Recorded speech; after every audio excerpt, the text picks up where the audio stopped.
और हमारे गेस्ट लगातार बने हुए हैं। राणा साहब, आपसे भी जानना चाहेंगे, जिस तरह से इस बार जो नुकसान बीजेपी को हुआ है वो साफ तौर पर देखा गया है। ऐसे में पार्टी की तरफ से भी चिंता जाहिर की गई है और उस पर मंथन करने की भी बात कही गई है। लेकिन ऐसे में कौन से अहम फैक्टर्स हैं जो माने जा रहे हैं, और आने वाले चुनावों में अगर बात करें तो क्या कुछ किन सब चीज़ों पर ज़्यादा ध्यान देने की ज़रूरत है?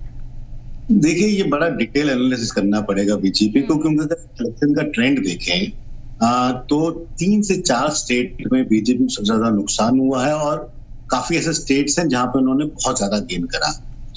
उत्तर प्रदेश में नुकसान हुआ, हरियाणा में तो नुकसान हुआ, राजस्थान में जहां पे अभी 4 महीने पहले इलेक्शन जीता था वहां नुकसान हुआ, उसके अलावा वेस्ट बंगाल में नुकसान हुआ।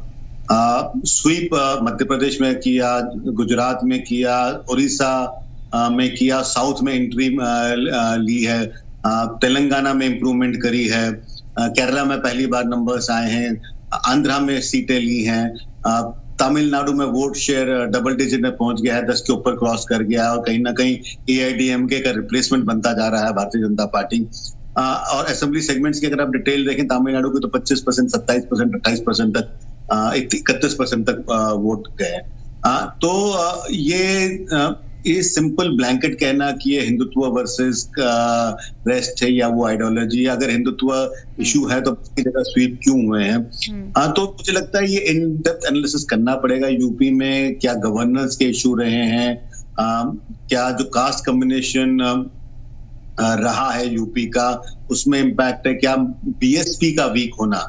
देखिए, भारतीय बहुजन समाज पार्टी अपना एक 14, 15, 16% वोट लेकर चलती थी और इस बार भारतीय बहुजन समाज पार्टी ने वो वोट शेयर नहीं किया है और वो वोट जो उनको एक ट्रेडिशनली दलित समाज से मिलता था, खासकर जाटव कम्युनिटी से मिलता था, वो वोट शेयर उनके हक में नहीं आया है, वो ट्रांसफर हुआ है। वो ट्रांसफर जिस हिसाब से रिजल्ट्स आए हैं वो लगता है कि वो ट्रांसफर इंडिया अलायंस को हुआ है।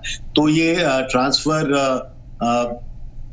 एनडीए अलायंस को क्यों नहीं हुआ, बहुजन समाज पार्टी का वीकनिंग कितना इम्पैक्ट करता है,